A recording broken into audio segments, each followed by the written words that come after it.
Hello friends, we are back here on the workbench with the 1960s Vox AC30 copper top. Now today I'm not going to be able to do a whole lot because I still need to go to the store to get the silicone to help support the capacitor swaps. But what I can do is go ahead and swap out this F&T, or not F&T. It will be swapped with a new F&T 16x16 capacitor. This is I think a 32x32, so we're going back to the vintage value there, which does have quite a big effect on the tone. Adds some more ghosting and makes the amp's not going to be quite as quiet, but I'm okay with that. I don't mind it, and I would like to try the vintage value. So we're going to go ahead and give that a shot, flip it over, disconnect any of the solder connections, any of the wires, and then we'll undo this bracket and swap it over. All right, here we go. It looks like it is a RS radio spares, I believe is what that means. It is a made in the UK capacitor, so it is an old cap. I don't believe it's original because it's 32x32, and this would have been 16x16, I believe, but it does look like it's an old British replacement. So we can see it's got a bit of a bubble right there, and yeah, it was no longer being used in the amplifier. The person just kind of kept it in there, but I don't think it's original, so I don't think it's really a big deal to keep it here just for looks. So we will be swapping in this F&T 16x16, which is the vintage value according to the schematic. All right, beautiful. We've got the can cap right here. So we're going to take these two connections, these black connections off the choke, and we'll connect those to the two positive connections. And then we've got this original black lead, which will go here to the negative, which is then connected to this chassis ground. So let's go ahead and remove these solder joints here, disconnect these caps, and disconnect these wires. This other end is basically not soldered in at all either. Right here, I think I showed this before, but I could easily wiggle that out if I wanted to. So for right now, we'll just kind of put these two together. Okay, now we have access to this bolt, and we can go ahead and undo it. Put a little tag strip here that's just got 3 spots. 2 that won't be connected to ground, which is exactly what we need. We just need 2 connections. Just taking a little isopropyl, cleaning off around the screw here. It's not serving as a ground for anything, but still good to just clean things up. Make sure it's nice and tight. And for now, I think I might just go ahead and make these connections just so it's static and not in the way. And then I can circle back and see if I need to move them to a different location. I wonder if I can just run it down these wires in general and get some of the gunk off of them. They're so just sticky and gross. Instantly better. That might be the play, just taking a rag with soaked in isopropyl and running it down all these wires. You can see how just gross they are. But that's for a different time, not right now. This is always a pain with these.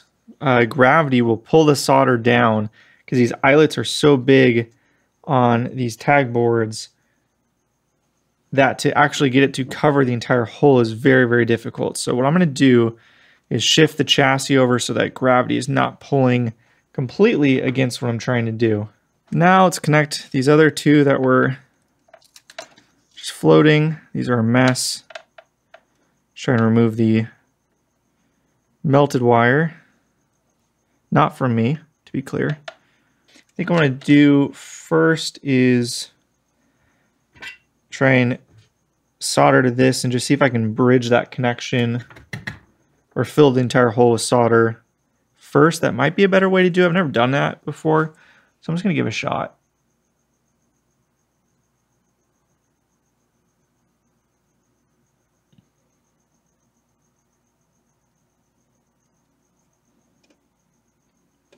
Yeah, it just falls straight down. I really don't know a better way to do that. All right, I'm leaving the leads along here because I'm not sure if I'm going to be moving them or not. We're just going to kind of leave things as they are, and then I can kind of fine tune it down the line. And I can always just snip too. So we'll fine tune this later. But at least for now, they're in there. This side is a total mess, but I want to go ahead and connect here first. Looks like this one got hit by a soldering iron at some point, not by me, but I don't see any exposed wire anywhere, so I think it's okay. I might add some shrink wrap to it. Yeah, there's no exposed wire, so it's okay. It just looks like it's got pummeled a little bit. It's obviously not what you want.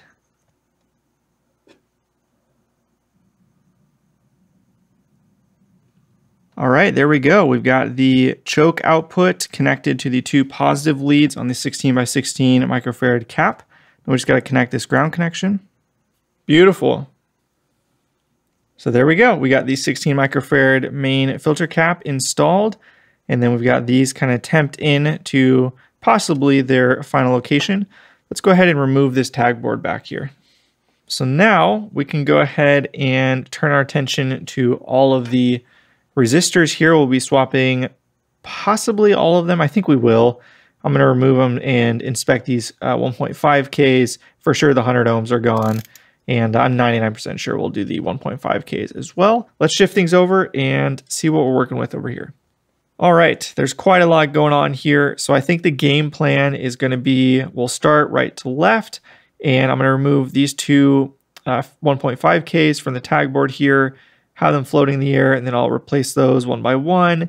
And while they're floating in the air, I'll also disconnect this 100 ohm and just kind of work tube socket by tube socket. So hopefully these aren't too difficult to get off. Some of them look like they're just cut straight through. Other ones look like they're kind of bent over and hooked. So we're going to have to take our time for sure, and hopefully it goes pretty smoothly.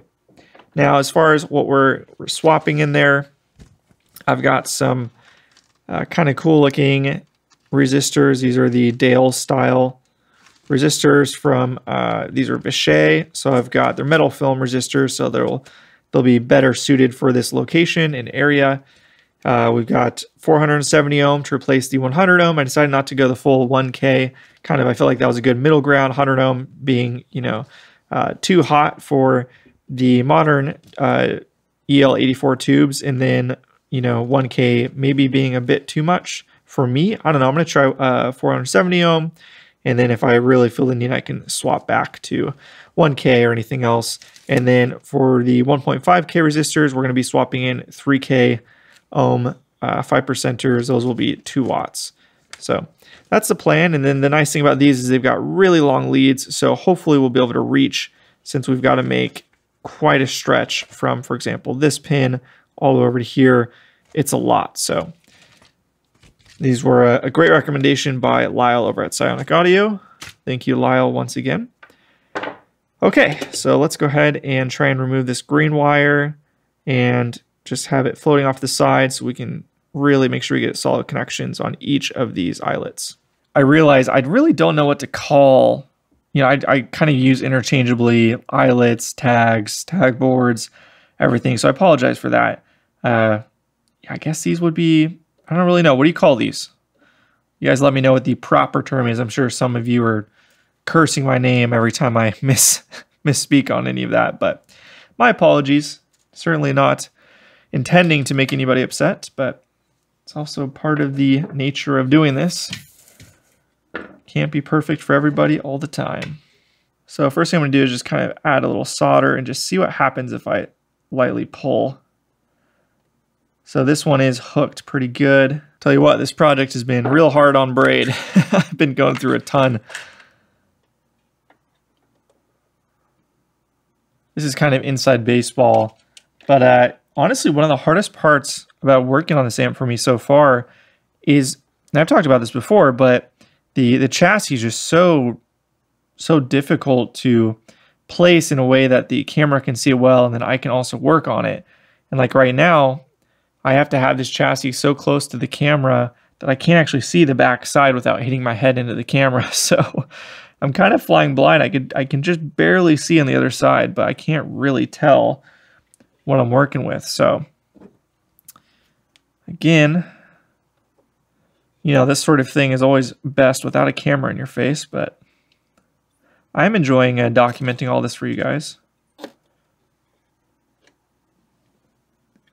All right, that had to have gotten all of it, right? Yeah, it did. Okay, cool. So now I should be able to just fish these through.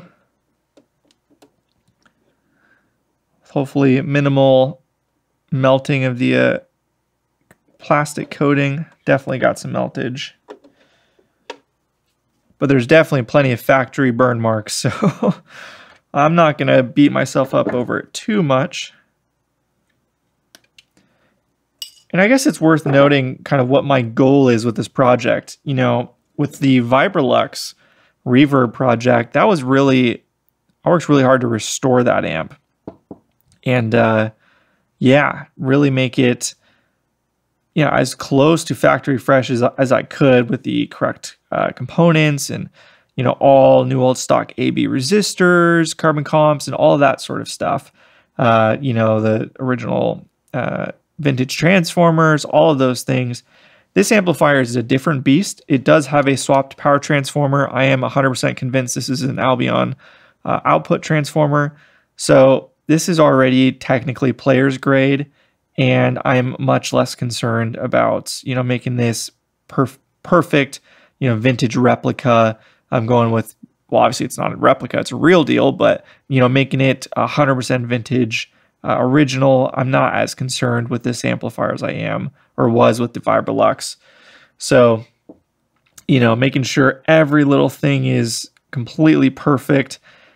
To be honest, I want to play this more than I really care to make it, you know, the most beautiful thing ever on the inside.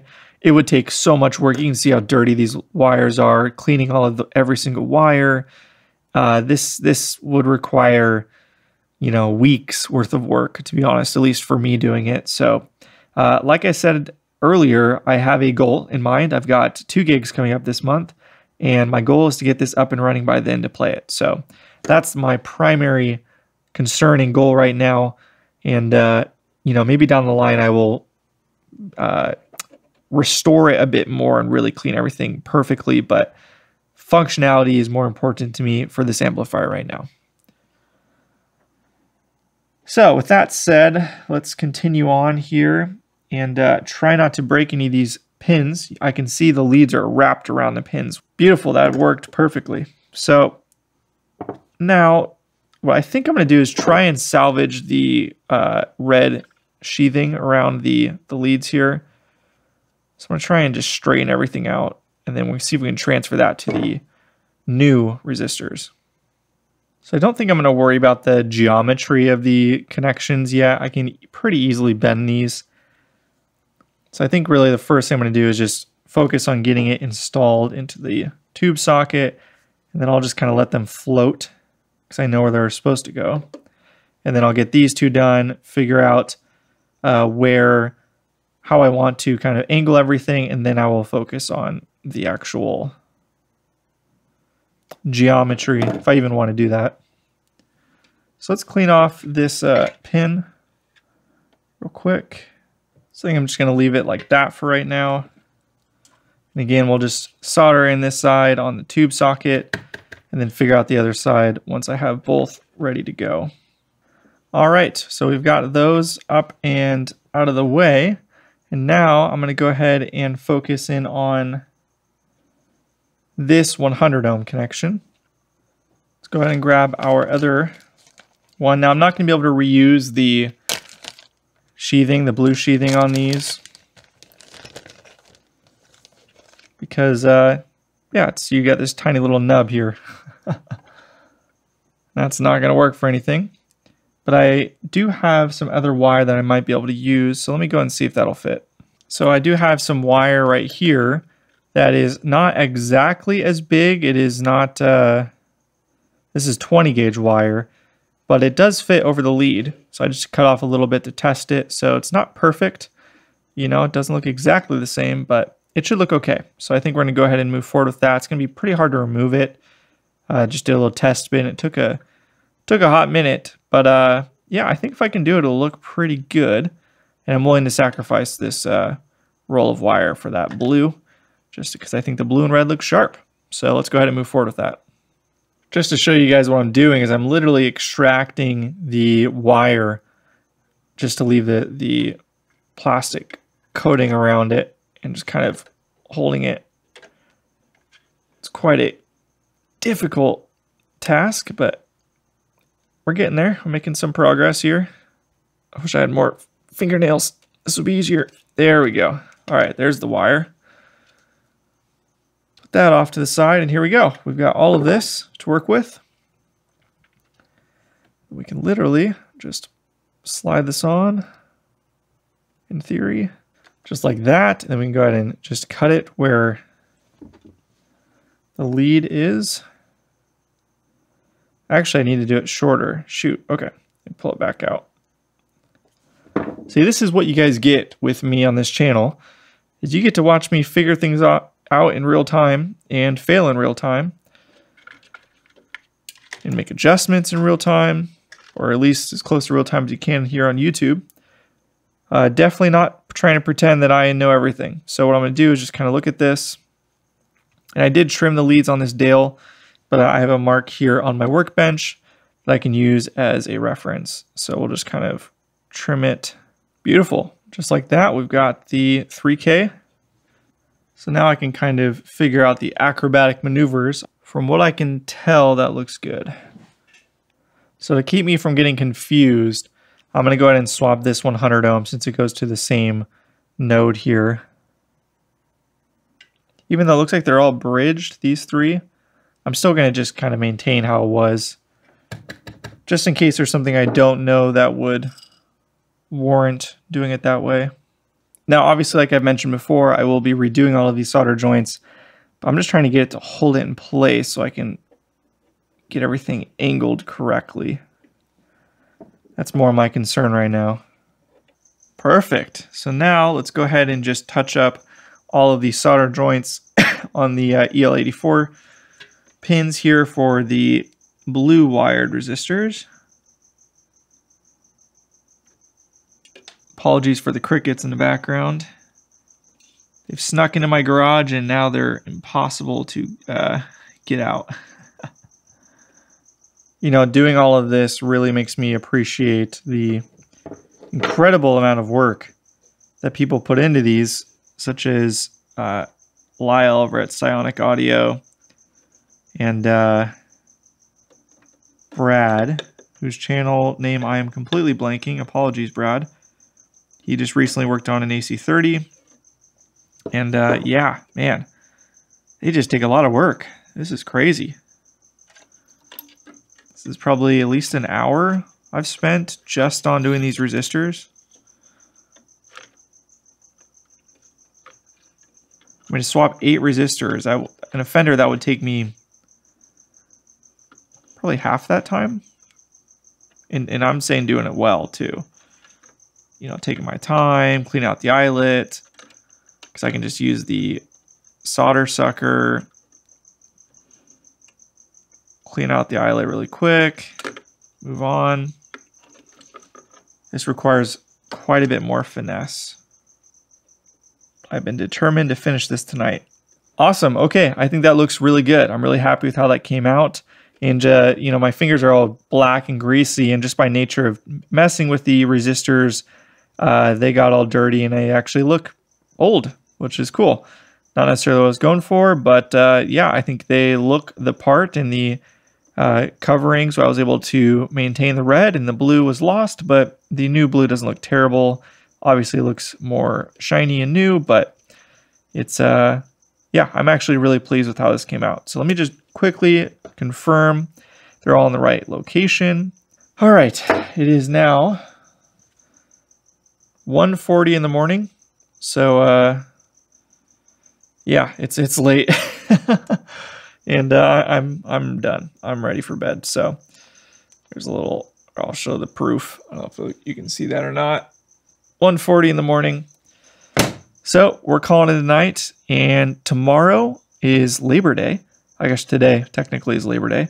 So we will be running to the store to get the silicone to be able to install the resistor, or sorry, the new filter caps correctly. And then, yeah, we're getting close, and we'll probably work on maybe the top boost card next. And I got to clean up all of this junk too. These joints are terrible. And then I got to figure out the ground connections, whether I need to make any changes to any ground connections. You know, instead of utilizing this one point for all of these important grounds, I'm sure there's some better ways to do it. So I got to figure that out. Yeah, lots of stuff. So